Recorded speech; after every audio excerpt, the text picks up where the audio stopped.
Hey everybody, it's Jason Blaha here, and it's time for part 2 of the Q&A, so let's go ahead and get this started. Alright, first question. I was starting to jog again, and I thought I was slowly building up my capacity and system so I wouldn't injure myself, but I had an aching glute, which I thought was just sore from pushing myself for the first time in a while.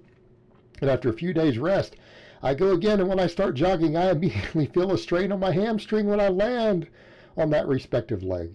It was sore to even walk after that on that day. After a couple of days, I realized the upper glute is super tender, not the hamstring at all. I'm going to assume just to get it stronger and try to implement better warm-ups beforehand. Oh man, this is the problem with running. And this is one of the things that I bring up to people, that running is probably not the best form of exercise unless you're competent. Meaning, I think it's actually easier with the info online, with stuff that I put out for people to learn how to lift correctly, than it is to run correctly. And when you're running, if you're trying to run and you haven't built up to it and you don't know what you're doing, your actual risk of injury can be higher than you think it is. Running on pavement and stuff is not actually natural for humans. People say, well, humans are made runners and for endurance. That's true. But that's not what most people are doing. They're out running on the pavement. Okay? And what I usually recommend to people, if you're going to pick up running, right? If you're going to pick up running or jogging, you should consider a gait analysis. And I know a lot of people will hear me say that and say, that sounds ridiculous. It's just running. Well, someone right here starting out jogging again already is getting an injury, getting a glute injury. Okay, getting a glute injury. Now, could it be overuse? You went too hard too soon? Possibly. But it could be something with the way that you run. So you should go for a gait analysis. I usually, if I have a client who wants to start running, my advice would be for them to go over to Alex Viada at Complete Human Performance.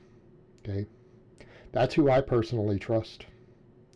I know Alex. I've known him for many, many, many years. And I stand by his work. I would say go to them and get a gait analysis. That might be what you need to do. Because if you start feeling this again, you start back up and you have this happen again, you either need to do that or you need to drop the running for a different form of cardio. And it just is what it is. All right, next question. Hey Jason, I had days when I didn't get enough sleep, felt like crap, and still hit a PR. And then I had other days where sleep was on point, felt great, and excited going to the gym, and then when I was weaker than on some previous sessions. How is that possible? Okay, comes back over to that line that I like to use, how you feel is a lie. How you feel is a lie. Because sometimes you come in PR when you don't feel good because you got stronger. In other words, you already have adapted to the previous load. Right? You've adapted to the previous load. You've recovered enough from your previous training to see the adaptation that allowed you to be stronger, and you happen to have a bad evening the night before. You didn't get enough sleep, something's wrong with your diet, maybe you're getting slightly sick. You don't feel good, but the physical strength is there. Okay, the physical strength itself is there. You have other days like that to where when you come in, you felt like you were weaker than previous sessions. Well, that's usually a programming issue. And again, it comes back over to that you can still have not adapted fully from your last training session, or you might have had bad programming, meaning you might be writing your own programming or something, and your last week or two, you didn't really program it ideally. Okay? You didn't have appropriate fatigue management, or something didn't get stimulated correctly, and you actually aren't bigger or stronger. When you come in next time, and even though you feel good, because you got a good night's sleep, you feel great, you're in a good mood, but you aren't physically stronger. Or something could have detrained and regressed. You could have certain muscles that are still fatigued from something else that are contributing to those lifts. And you feel good overall, but those particular muscles aren't up to par. So there's a lot going on there, but generally speaking, you shouldn't be weaker. It's one thing to come in and to have not gained strength. Okay, that means time, programming, everything else. If you've come in and you're weaker on a day when you feel good, something is detrained. Okay, there may be an issue with your programming. All right, your program may not be appropriate. And if you're writing your own, well, you know what's going on there. You've written something incorrectly. And it's not necessarily a fatigue management thing, because you wouldn't be feeling great. If you had a fatigue management issue, you wouldn't be feeling great. Could be a specific fatigue, a localized fatigue, but that's programming, isn't it?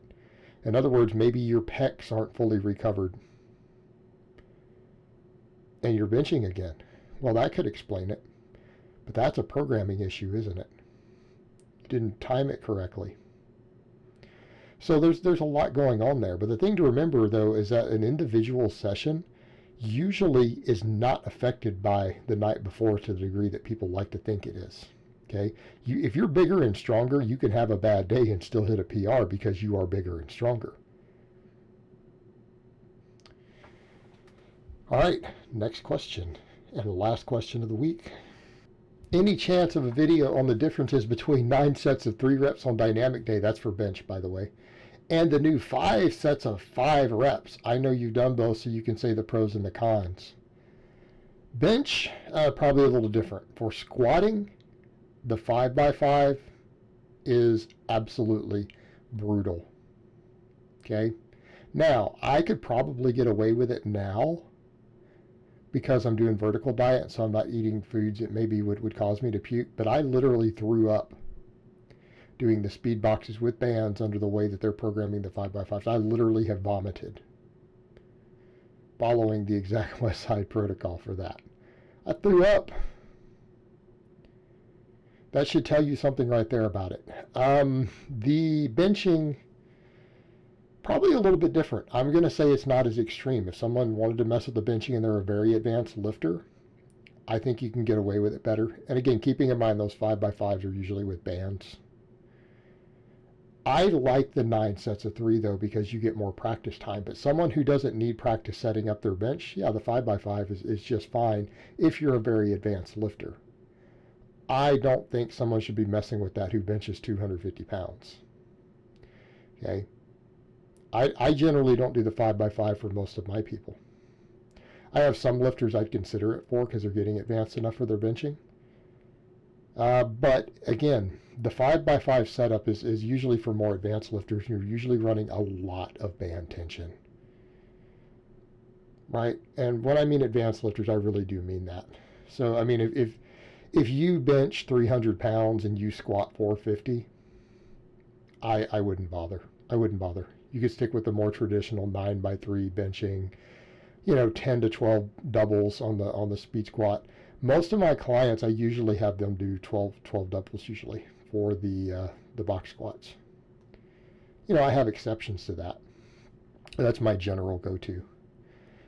So again, it comes down to how advanced you are, whether you need these more aggressive modalities. And if you have someone who can really stay tight and explode that many times.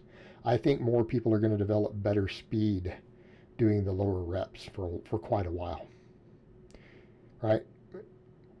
Just my opinion. And I think the 5x5 speed squats, you better be in good shape if you try to do those. That's all I'm going to say. Someone who says, oh, I don't do a lot of cardio and conditioning or GPP work, don't even waste your time. Don't even try it. It's not going to end well. Right? It is not for you. You need to be pretty athletic and be pretty fit to run the 5x5 protocols for the speed squats. My opinion. All right, guys, but that's really all I have to say on that today. I hope it's been informative, and I will talk to you guys next time.